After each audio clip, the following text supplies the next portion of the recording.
गजा का मंजर ए शाम की सरकार, फयाज की सरकार। सिर्फ पंजाबी फौज, तो पंजाबी भर दिया आपने पीओजे के, तभी तो उनका मंत्री कहता है कश्मीरी बोलने वाले लोग हैं ही नहीं, तो आपने तो खुद निकाला इनको। चाहते क्या आप लोग? अब इट्स नो लॉन्गर प्रोटेस्ट या मूवमेंट, अब बगावत है ये, इंसरेक्शन, इंसर्जेंसी, ये रुकेगी नहीं। इनके पास हथियार आ रहे हैं।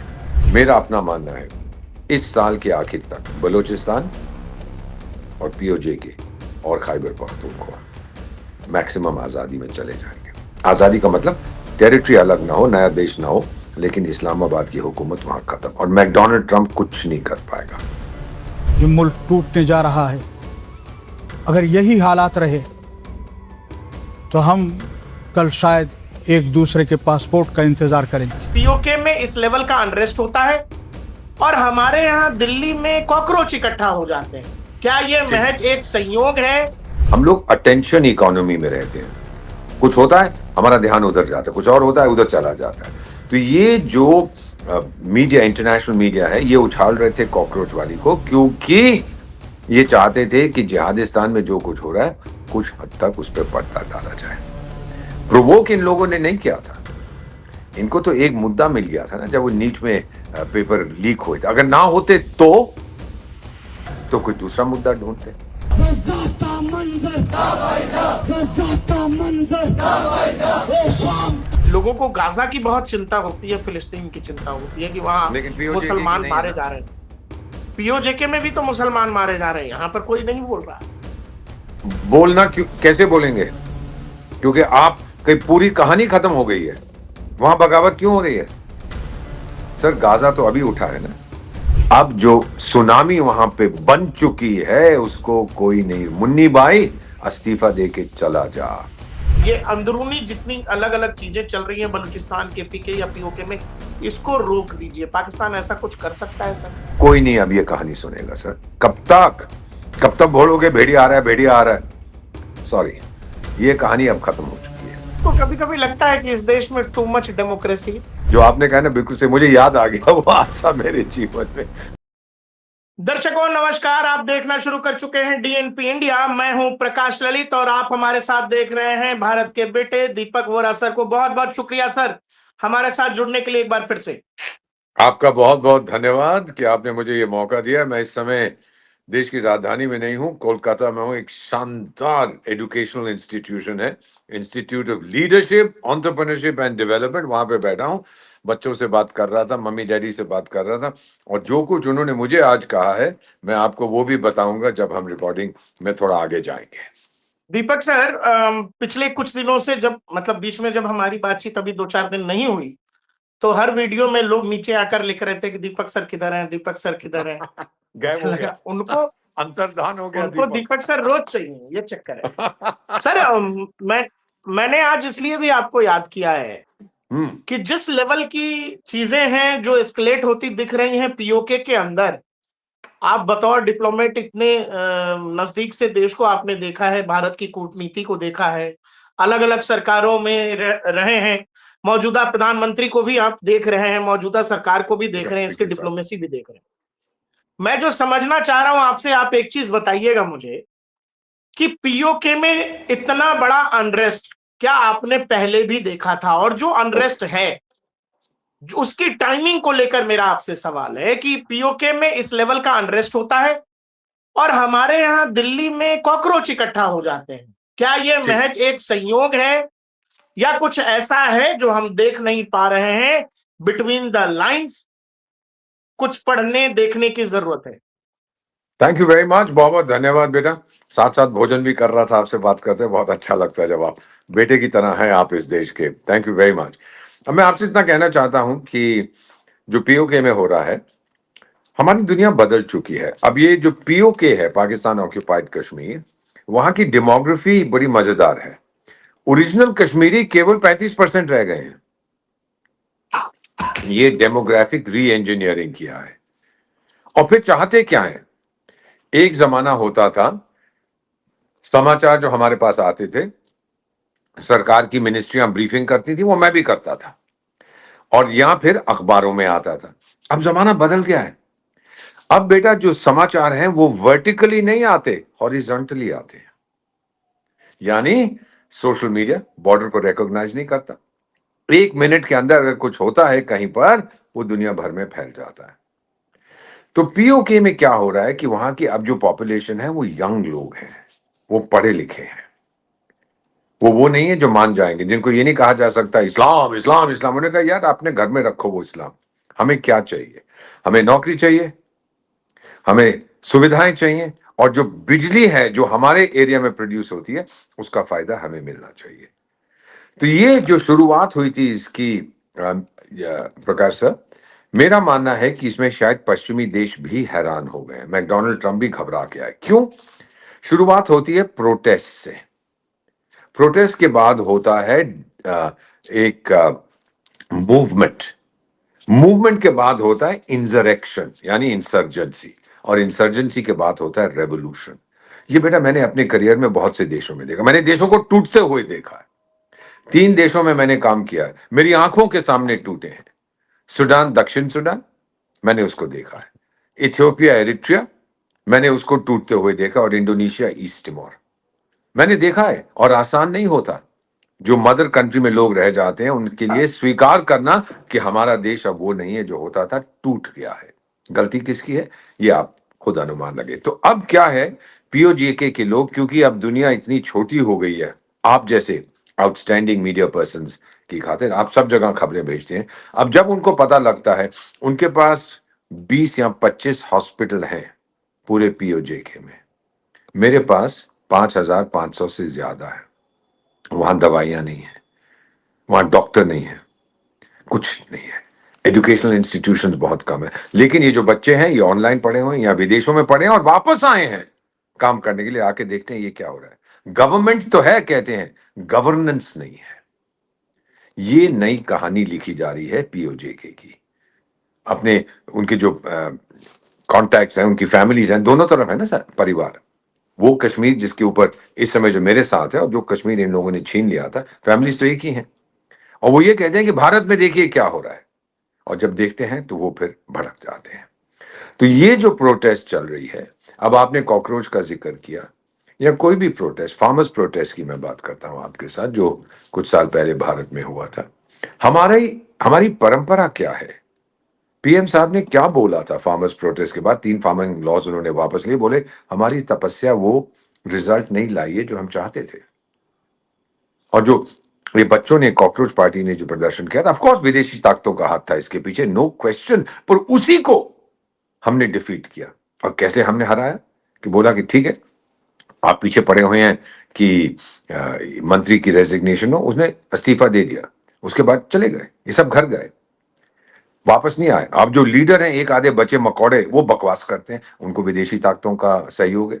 और जिन जिन लोगों को मैग्सेसे अवार्ड मिले, जो एक सीआईए की संस्था है फिलीपींस में, रेमन मैग्सेसे वहां के राष्ट्रपति होते थे, जिन जिन को वो मिले वो सब उसमें इन्वॉल्व है।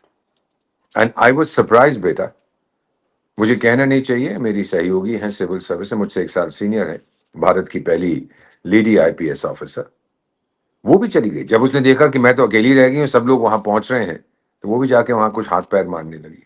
कम ऑन, आपको पता है कि ये anti national, anti social elements हैं जिन्होंने टेक ओवर कर दिया था। ये हमारे बच्चे नहीं थे जो ये सब कर, बच्चे तो घर चले गए। और जो पीओके में आपने अभी फिर से, I am coming back to that, अब वो रुकेगा नहीं, क्योंकि बेटा जो प्रोटेस्ट था वो मूवमेंट बन गया है। और अब मूवमेंट का नेक्स्ट स्टेज होता है इंसरेक्शन, या जो इसको अंग्रेजी में कहते हैं इंसर्जेंसी, का मतलब होता है बगावत। अभी तक उनके, मैं लेट मी कंप्लीट प्रकाश, हमारे उनके पास हथियार नहीं थे, मार खा रहे थे रेंजर से। अब हथियार आ गए, अब जवाब दे रहे हैं। ईंट का जवाब पत्थर, गोली का जवाब गोली, क्योंकि पाकिस्तानी फौज बेटा, आपकी डॉक्ट्रिन क्या है? ये आपके अपने लोग हैं, आप अपने लोग मानते नहीं है? जो इनका बेवकूफ वो राक्षस मंत्री जो है जिहादिस्तान का, वो कहता है वो तो कश्मीरी है ही नहीं। तो फिर कश्मीरी नहीं है तो कौन है वो? कहां से आए हैं? क्योंकि आपने भर दिए पंजाबी वहां पर। क्या आप लेना चाहते हैं ये देश क्योंकि कश्मीरियों पे आप भरोसा नहीं करते? अब सब समझ आ गया है। अब दुनिया में नैरेटिव क्या है बेटा? अब भारत जो हमारा कश्मीर है, जिसके बारे में कितना समय मैंने 53 इयर्स मुझे कूटनीति में हो गए, कितना समय मैं बर्बाद करता था हमारी पोजीशन को डिफेंड करते हुए, अब उनको ये करना है। क्योंकि अब जब हम कश्मीर की बात करते हैं, यू नो, जो मैं मॉनिटर करता हूं इंटरनेशनल मीडिया, कोई भी श्रीनगर की बात नहीं करता, जम्मू की बात नहीं करता, वो पीओके की बात करते हैं। क्योंकि अब दे आर रीचिंग आउट। अब जब हथियार आ गए हैं, वो मुकाबला कर रहे हैं। और ये हथियार कहां से आए हैं? मेरी तरफ मत देखिए, कहीं ना कहीं से तो आए इनके पास हथियार। क्योंकि अब मूवमेंट बदल चुकी है इनटू इंसरेक्शन। और पाकिस्तानी आर्मी की क्या है? गोली मारो। ललित साहब, आप तो गए थे ना मकौड़ा पार्टी में, जब ये इनकी डेमोन्स्ट्रेशन हो रही थी, कितनी गोलियां चलाई थी हमने? आप बताओ। बता देता हूं आपको, अगर यही चीज हुई होती है ना इस्लामाबाद में, लाल मस्जिद में भी प्रोटेस्ट हुए थे, आपको याद होगा, वो गधे मुशर्रफ के टाइम में। उसको एक ही चीज आती है, सर वो आदमी कह रहा है उसको प्यास लगी है, गोली मारो। सर वो कह रहा है उसको भूख लगी है, गोली मारो। सर कहता है उसको बाजार से दवाई ले जानी है अपनी माँ के लिए, गोली मारो। इसके अलावा और कुछ नहीं है इनके पास। बकवास करते थे और अब समझ गए। हाँ बेटा। दीपक सर, मेरे कहने का मतलब दूसरा था। मैं ये जानना चाह रहा था कि जैसे पाकिस्तान में पीओजे में जो अनरेस्ट हम देख रहे हैं, वहां पर लोग आजादी की मांग कर रहे हैं। वो कह रहे हैं कि भाई ये हमारा जो है पाकिस्तान से कोई लेना देना नहीं है। वो कह रहे हैं पाकिस्तानी आर्मी ने गाजा से बुरी हालत कर दी है पीओजे की, और उनका एक इशारा भारत की भी तरफ है कि ऐसा करोगे तो हम भारत के साथ जा रहे हैं। ये सब ठीक उस समय जिस समय दुनिया में पाकिस्तान और पाकिस्तान की तरफ से पाकिस्तानी आर्मी जो पीओजे में जो कुछ कर रही है, ह्यूमन राइट्स वायलेशन की खबरें, वहां जिस तरह का अत्याचार हो रहा है, वो दुनिया भर में जब वो न्यूज बननी चाहिए थी, हमारे यहाँ के टेलीविजन पर जिस समय वो चलना चाहिए था कि क्या भारत सरकार पीओके पर कुछ कर सकती है, पीओके में जो कुछ हो रहा है उस पर क्या हमें एक्शन लेने की जरूरत है, उसी समय आपकी दिल्ली में इतनी बड़ी कहानी शुरू हो जाती है। तो वो मैं पूछ रहा था कि क्या आईएसआई इतनी ताकतवर है कि ध्यान भटकाने के लिए क्या कुछ, वो मैं कह रहा था। जी नहीं, मैं समझ गया आप क्या कह रहे हैं बेटा, उसका जवाब मैं देता हूं। नहीं, इतनी ताकतवर नहीं है, लेकिन आईएसआई को इनडायरेक्ट सपोर्ट मिलता है उन ताकतों से जो भारत को उभरता हुआ नहीं देखना चाहते। आज जहां पे मैं कोलकाता में बैठा हूं, मुझे एक चीज ये लोग बड़े गर्व से कह रहे थे, वेस्ट बंगाल में सरकार बदली है, जितने बच्चे हैं यहां पर 500 के करीब थे आज, और 500-600 थे yesterday, mummy and daddy also. मुझे कहते हैं अब हम मुस्कुरा सकते हैं बंगाल में, क्योंकि वो जो बकवास था यहां पे वो चला गया। व्हाट इज हैपनिंग बेटा, न्यूज साइकिल आप मुझसे बेहतर जानते हैं। हम लोग अटेंशन इकोनॉमी में रहते हैं, कुछ होता है हमारा ध्यान उधर जाता है, कुछ और होता है उधर चला जाता है। तो ये जो मीडिया, इंटरनेशनल मीडिया है, ये उछाल रहे थे कॉकरोच वाली को, क्योंकि ये चाहते थे कि जिहादिस्तान में जो कुछ हो रहा है कुछ हद तक उस पर पर्दा डाला जाए। प्रोवोक इन लोगों ने नहीं किया था, इनको तो एक मुद्दा मिल गया था ना, जब वो नीट में पेपर लीक हुए थे। अगर ना होते तो कोई दूसरा मुद्दा ढूंढते। लेकिन वो एलिमेंट जो हमेशा पाकिस्तान से बात करने की बात करता है, वो एलिमेंट जो करता है कि पाकिस्तान से कबूतर उड़ाइए, पाकिस्तान से व्यापार करिए, अरुंधति रॉय वहां क्या कर रही थी? मैग्सेसे अवार्ड, वही मैं कह रहा हूं, वहां क्या कर रही थी वो? जिसका नाम मैं लेना नहीं चाहता था, वो फर्स्ट वुमन आईपीएस, वो पहुंच गई थी। वो पहुंच गया था वहां पे, क्या नाम है उसका, रिंगजिंग नहीं, क्या सोनम वांगचुक, मैग्सेसे अवार्ड। तो इनको बताया जाता है, अवार्ड दिए जाते हैं कि अभी बैठे रहो आप, स्लीपर सेल बनो, जब हमें जरूरत पड़ेगी आपको जगाएंगे। जगा दिया था इनको। जो मैं कह रहा हूं बेटा कि कुछ देर तक इन्होंने, आईएसआई के पास इतनी ताकत नहीं है, उन्होंने कोशिश की थी कि किसी तरह से अटेंशन डाइवर्ट करें पीओजे के से, लेकिन नहीं हो सकता। आज सरकार कंट्रोल नहीं करती है नैरेटिव बेटा। अगर कंट्रोल करती तो फिर जो ये मकौड़ा पार्टी ने किया था, ये पूरी दुनिया में नहीं फैलता। ये सोशल मीडिया का जमाना है ना, एकदम से पहुंच जाती है। इसके साथ साथ बाय द वे, सिर्फ मैं कहना चाहता हूं, क्योंकि करोड़ों लोग आपका प्रोग्राम देखते हैं, वो जो लड़की थी जिसने गाली दी थी पीएम को और पीएम की मदर को, आपको पता है ना उसके बारे में? बोली कि मैं 15 साल की हूं, मुझे फिर बाद में एक वीडियो बनाया, माफ कर दो, ये कर दो। अब जो मुझे बताया गया, मैंने भी पता किया, तो कहने लगे कि उसकी माँ जो है वो विधवा है, और नोएडा में जहां ये रहते थे, देश की राजधानी के बाहर, पड़ोसियों ने इनको कहा निकल जाओ यहां से, हम नहीं चाहते कि हमारे बच्चों पर इस लड़की का असर पड़े। फिर कहीं और गए, जहां और गए वहां उनको जगह नहीं दी, बोला नो नहीं चाहिए। अब फिर ये माफ कर दो, मेरी से गलती हो गई, मैं भड़क गई थी, 15 साल की हूं। उसके वकील ने बोला बकवास करता है, ये तो ट्रेनिंग कर रही थी कहीं पर, 24-25 साल की है। तो ये चीजें मैं बताना चाहता हूं बेटा कि अब इस लड़की का भविष्य क्या है आप खुद अनुमान लगा लीजिए। आप जब भड़क जाते हैं, दूसरी ताकतें और ये जो मकौड़े हैं, ये सबको पैसा बाहर से आ रहा है। फिर वही हमने बात दोबारा कहता हूं कि आपने अमेरिका से क्यों पैसे भिजवाए थे आपके भोजन के लिए, ये जो कंपनियां खाना देती हैं? क्योंकि अगर आप दिल्ली से ऑर्डर करते अपने मोबाइल से, हम पकड़ लेते कौन है ये लोग। आपने विदेशों से भिजवाए हैं। यहां तक कि मेरे अपने जीवन में सर, मैं उसके बहुत करीब रहता हूं। एक दिन मेरी पत्नी नहीं थी तो मैंने ऑनलाइन ऑर्डर किया, वो 1.5 घंटे के बाद आया। मैंने कहा यार तुम तो बहुत जल्दी भेजते हो। कहते जी हम जंतर मंतर गए हुए थे देने के लिए। तो मैंने कहा आपको पता था कैसे भोजन देते हैं वहां, किसको देना है? कहता ना, हम जाते थे, बोलते थे जोर से भोजन आ गया, लोग आ जाते थे, ले जाते थे। हमें नहीं, हमको क्या लेना देना है किसने मंगवाया है, और हम कैसे पहचानेंगे कौन है? सो ये चीजें कोशिश की गई थी कि भारत का मनोबल। सर बेटा, मैं तो चाणक्य की संतान हूं। एक चीज चाणक्य नीति में पढ़िएगा, किसी भी देश को कमजोर करना है सबसे पहले उसका मनोबल तोड़ो। दैट्स ऑल, वो सिंपल तरीका है। आप जिहादिस्तान में आप कोशिश कर रहे हैं कि जो कुछ वहां पे हो रहा है उसको दबा दिया जाए। अरे यार कैसे दबाओगे? बहुत बड़ा कश्मीरी डायस्पोरा है विदेशों में, बहुत से दूसरे लोग हैं। अब तो खबरें आनी शुरू हो गई हैं। कब तक कहते रहोगे सबको नॉर्मल है जी, सबको कहां नॉर्मल है?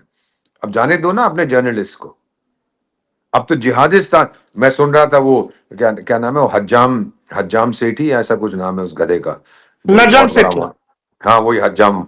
तो वो हज्जाम क्या बोल रहा था, देखो जी डेमोक्रेसी तो भारत में है, कॉकरोच पार्टी करके एक मंत्री ने इस्तीफा देना पड़ा। मैंने कहा अच्छा, और हमारे देश में देखो कोई डेमोक्रेसी नहीं। मैंने कहा बल्ले बल्ले, अब क्या हो गया, तू भी भारत वापस आना चाहता है क्या? तो ये चीजें बेटा, ये जो नैरेटिव अब बना, लोग कहते हैं ना नैरेटिव वॉर है, अरे नॉनसेंस।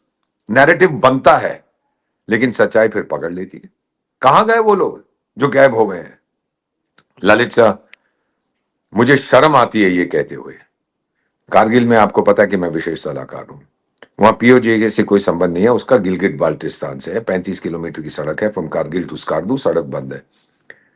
जब मैं वहां गया था, जब 2-3 साल पहले की बात है, जब उनको वीजा मिल जाते थे, पहलगाम से पहले की बात है, वीजा मिल जाते थे तो उनको पता लगा कि भाई भारत का राजदूत और विशेष सलाहकार यहाँ बैठा हुआ है, आया हमारे वीजा एक्सटेंड कर दो। गिलगिट बाल्टिस्तान शीना भाषा बोलते हैं, मैं शीना बोलता हूँ, थोड़ी बहुत एक्सपर्ट नहीं हूँ, मैं थोड़ी बहुत बोल लेता हूँ। तो आप लोग मेरे पास आके कहते हैं हमारा वीजा एक्सटेंड कर दे। मैं कहा साहब वो तो हमारा गृह मंत्रालय करता है, मैं तो राजदूत हूँ, मैं कैसे करूंगा, और क्यों चाहते हो? बोले साहब यहाँ बड़ा सुकून है, बड़ी शांति है, फौज है, सब कुछ आराम से मिलता है, चीजें बड़ी सस्ती हैं। तो मैंने कहा आपका तो इतना खूबसूरत इलाका है, जो गैर कानूनी कब्जा आपने किया है आपकी सरकार ने, वो भी तो इतना खूबसूरत है, आपकी तो फौज है वहां जो आपकी रक्षा करती है। कहते साहब ललित सर, मैं बाप हूं, जो मैं आपको कह रहा हूं बेटा आप सोच लीजिए मेरे दिल में कितनी। कहते हैं हाँ, हमारी बेटियों को रात को ले जाते हैं, सुबह लौटा देते हैं। अब आप बताइए, ये फौज की बात कर रहे हैं वहां की, कमीने लोग हैं कमीने। तो उनको इंसान की जिंदगी से कुछ लेना देना नहीं है। सिर्फ पंजाबी फौज, तो पंजाबी भर दिया आपने पीओजे के, तभी तो उनका मंत्री कहता है कश्मीरी बोलने वाले लोग हैं ही नहीं। तो आपने तो खुद निकाला इनको, चाहते क्या आप लोग? सो देयरफॉर ये जो मूवमेंट चल रहा है, जितनी मर्जी विदेशी ताकतें कोशिश करें कि भारत में हम दंगा करें ताकि अटेंशन डाइवर्ट हो, नहीं बेटा, इतना दम नहीं है ये इस दुनिया में, इस जमाने। अब देखिए वो कॉकरोच का 2-3 दिन के लिए बहुत था ना, बहुत ही बकवास करते थे अंतरराष्ट्रीय मीडिया, चुप हो गए हैं कि नहीं? अब तो आप कुछ नहीं पढ़ते ना कुछ देखते हैं, अब दूसरी चीजें हो गई हैं। अब डोनाल्ड ट्रंप का चल फिर शुरू हो गया ईरान के साथ, क्या कतर का साथ क्या हो रहा है, ओमान के साथ, वो फिर से शुरू हो गया। तो ये क्योंकि आपका अटेंशन बहुत कम होता है, 24 घंटे में कितनी न्यूज साइकिल्स आपको करनी है, इसीलिए मेरा मानना है ये हुआ है। कोशिश की जर्नलिस्ट को जो उनके पिट्ठू हैं कि लिखो, ये भी कहा पैसे भी दिए जाते हैं, लिखो भाई इसके बारे में। आपका क्या ख्याल है, भारत में नहीं पैसे दिए गए थे जिन लोगों ने लिखा? नेचुरली ये जो डीप स्टेट जिसे हम कहते हैं, वो इनको पैसे देता है, भाई आप एक क्रिएट करो। आपको बताता हूं ललित सर, कुंडानकलम जो न्यूक्लियर पावर प्लांट है, आप जानते हैं ना, जो तमिलनाडु में है, दुनिया का सबसे बड़ा न्यूक्लियर पावर प्लांट है। 6000 मेगावाट की कैपेसिटी है, 2000 ऑलरेडी काम कर रहा है, बाकी बनने वाले हैं। मैं गया था, इतनी मुखालफत हुई थी उसकी, लोगों ने डेमोन्स्ट्रेट किया, गोरे आए थे वहां पैसे देने। अब जबकि मैं गया, सुनने वाली बात है, जो लोग सड़कों पे उतर रहे, सुन लीजिए जो मैं कह रहा हूं। जब मैं गया था वहां लोगों से मिला, जो इर्द गिर्द के लोग थे जिन्होंने आंदोलन किया था। मैंने कहा खुश हैं आप लोग, ये चल रहा है? कहते हाँ साहब, हम सबको नौकरियां मिल गई हैं। तो कुछ लोग मेरे पास और आए कि मैंने कहा आप भी खुश हैं? देखिए आप सबको नौकरियां मिल गई। बोले हमें नहीं मिली, क्योंकि हम तो लीडरशिप थे वहां पे, सबसे आगे हम थे आंदोलन में। मैंने कहा आपको कौन भड़का? साहब बोलते हैं अब, गोरे लोग आए थे, वो अमेरिकन कॉन्सुल जनरल जो है उसके वहां से लोग आए थे चेन्नई में, हमें भड़काया और हम सबसे आगे थे। तो मैंने कहा फिर? कहता अब हमें कोई नौकरी नहीं देता। और जब हम जाते हैं गोरे के पास कि भाई नौकरी, हम तूने तो हमको भड़काया था, कहता है मैं तो आपको जानता ही नहीं। ये याद रखिए चीजें, मां से बगावत करोगे तो पछताओगे।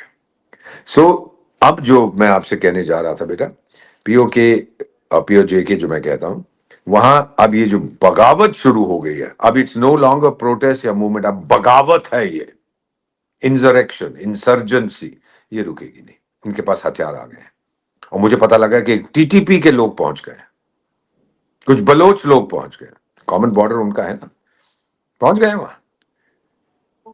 तो अब इनको पता लगेगा कि इतने सालों तक तो अब एक नई कहानी सुनाते थे, सब कुछ खुशहाल है, बड़े खुश हैं, और जो जो अत्याचार हो रहे हैं, वो जो भारत का हिस्सा है, कश्मीर का, जो भारत डायरेक्टली जिनके पास है, जो हमने जो अभी तक हम छीन नहीं पाए थे, वहां पे देखिए ये है वो है।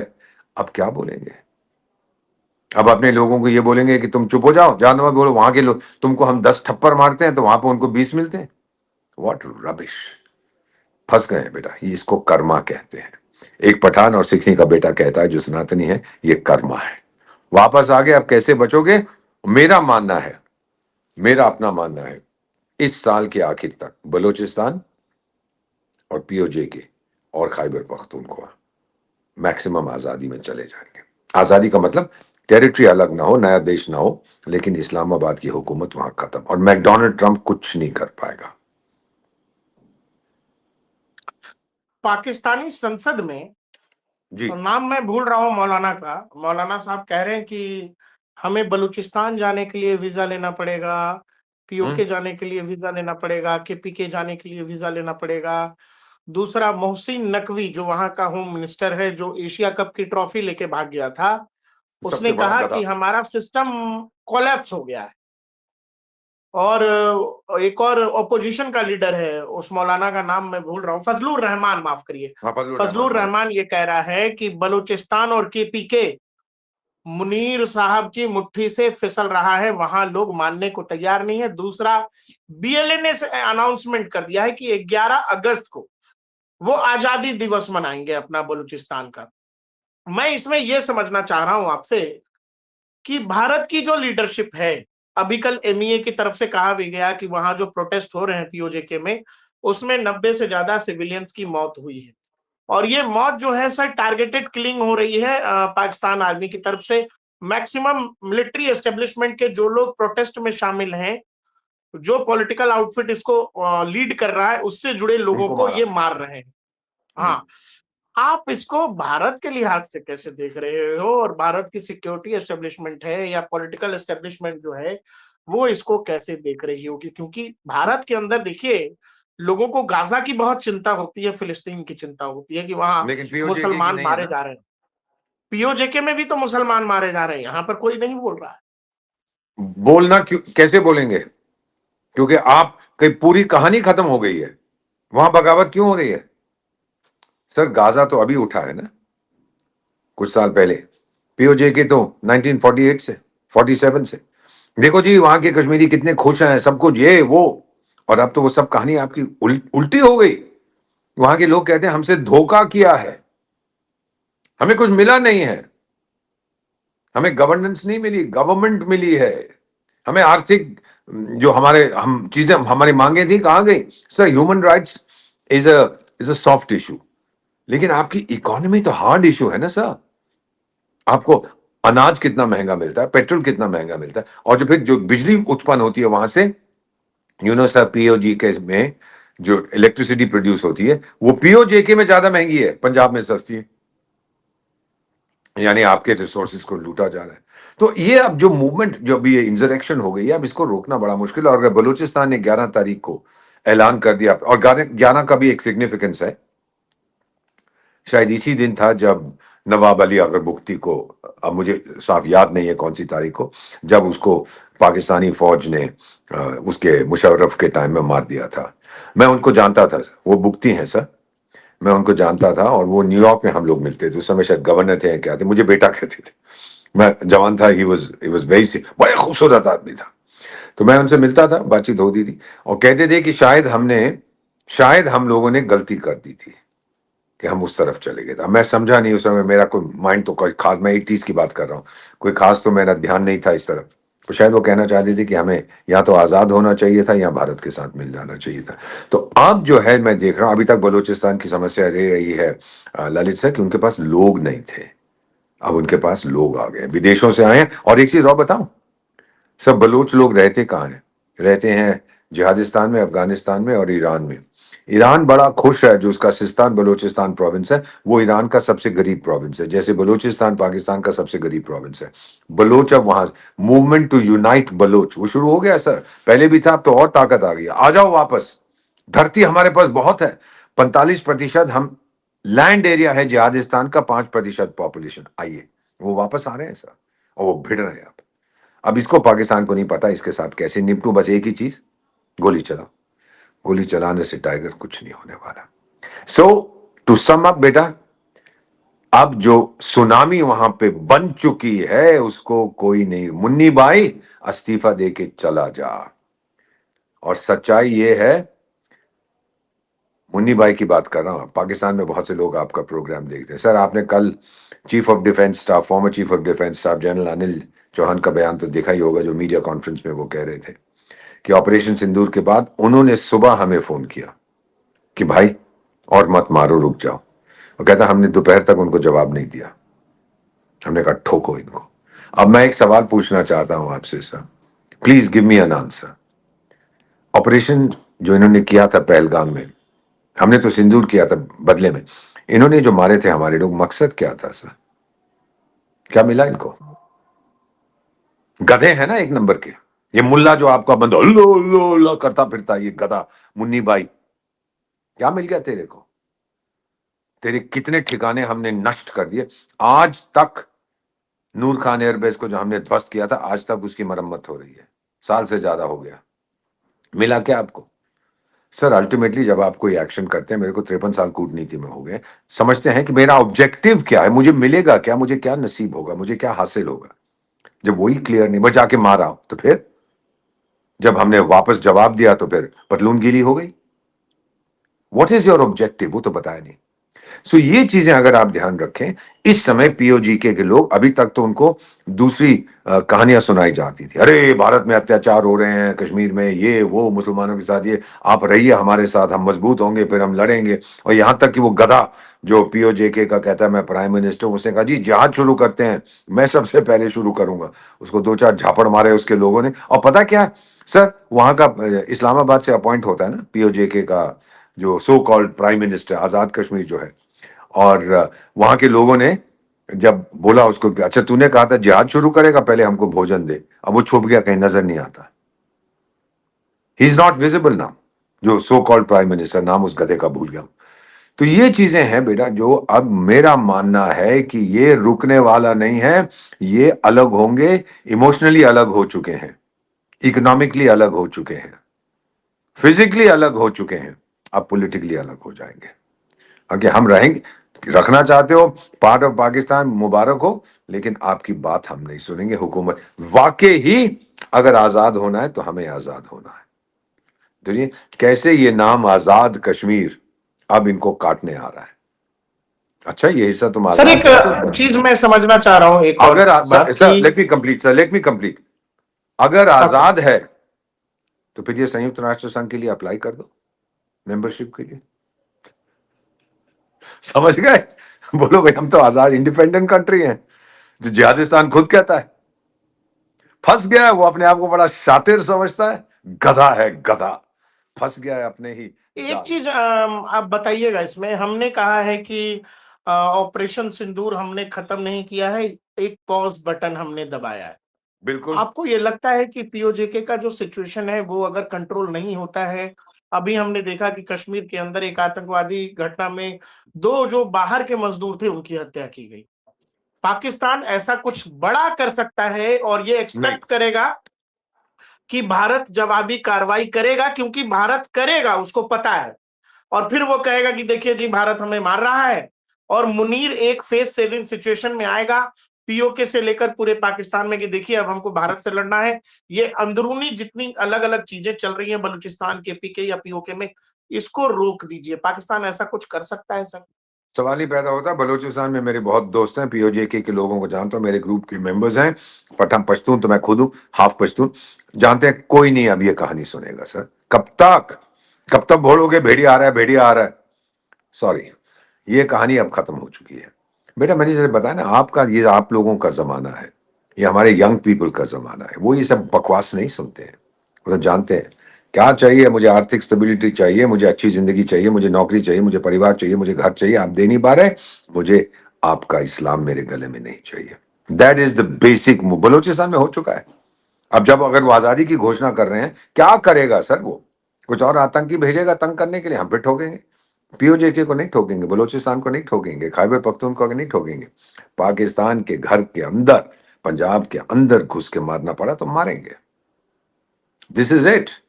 लेकिन फिर उन लोगों को समझ आएगा जब और मार पड़ेगी कि ये पिंजरे वाली मुनिया जो है, ये नशीला, ये नशीली पदार्थों का सेवन करता है, ये गधा है, निकालो इसको जूते। मेरा मानना है सर, देख लीजिएगा सर, मैं हवा में बातें नहीं करता। ये इसके विदेश में कई पत्नियां वगैरह हैं, सारे इसके बच्चे विदेशों में सेटल हैं, ये भी भाग जाएगा। आप देखते जाइए। सर वो जो नक्शा हम लोग दिखाते हैं भारत माता का, उसमें पीओके वाला जो हिस्सा है वो हम हमारा बताते हैं। कहीं बहुत हमारा बड़ी आबादी है जो ये उम्मीद करती है। अच्छा, आज 5 अगस्त भी है, 370 आज ही के दिन हमने खत्म किया था, और आज ही के दिन राम मंदिर का भूमि पूजन भी हुआ था। आपको मैं ये बता दे रहा हूं कि अपोजिशन के लोग जबरदस्त प्रोटेस्ट कर रहे हैं कि भाई प्रॉपर फुल स्टेटहुड कश्मीर को वापस करिए।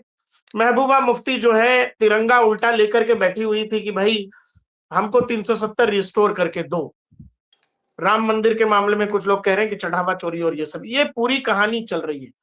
ये लोग चलने एक दीजिए। बार नहीं बोल रहे हैं कि पीओके के हिस्से में ह्यूमन राइट्स वायलेशन हो रहा है, मोदी जी और इंडियन आर्मी क्या कर रही है। इनको बोलिए ना, कहें, बोलिए, ये क्या नाम, जिस लेडी का नाम लिया, बोलिए भाई इंडियन आर्मी को जाके लिबरेट करा दो आप पीओजेके को। बोलेगी? पति तो शायद इसका पाकिस्तानी है, वो तो तलाक कर देगा वहां बैठा बैठा, तलाक तलाक तलाक तलाक। ये बोलो ना, भारत की सरकार से बोलो, जाओ उनको आजादी दिलाओ। नाम तो है ही आजाद कश्मीर, लेके रहेंगे आजादी। आजकल ये नारे लग रहे हैं, भाई तुम तो पहले ही आजाद हो। सरकार तो कहती है कि आप आजाद कश्मीर हो, तो बस ठीक है ना। अब भारत के साथ मिलना तो बाद में आता है, पहले इंडिपेंडेंट हो जाओ, फिर फेडरेशन बना दो भारत के साथ, ज्वाइन करो। अगर आप आजाद हैं, जो सरकार वहां की कहती है आजाद कश्मीर, आपका अपना प्राइम मिनिस्टर, अपना कॉन्स्टिट्यूशन है, थैंक यू वेरी मच, जन्मदिन मुबारक हो, मैं संयुक्त राष्ट्र संघ से कहता हूं। और आप देखेंगे कि वो जो वहां का सो कॉल्ड प्राइम मिनिस्टर वो भाग जाएगा, दूसरी जो सरकार आएगी।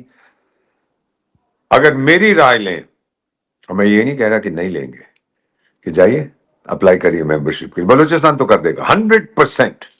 उनका तो संविधान भी लिखा जा रहा है, मुझे क्या पता कौन लिख रहा है। ऐसे मत देखिए ललित साहब मेरी तरफ।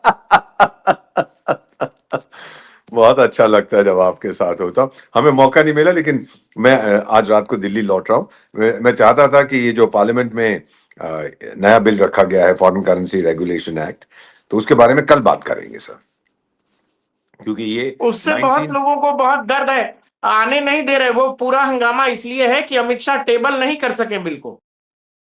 ये पूरा बवाल इसलिए हो रहा है।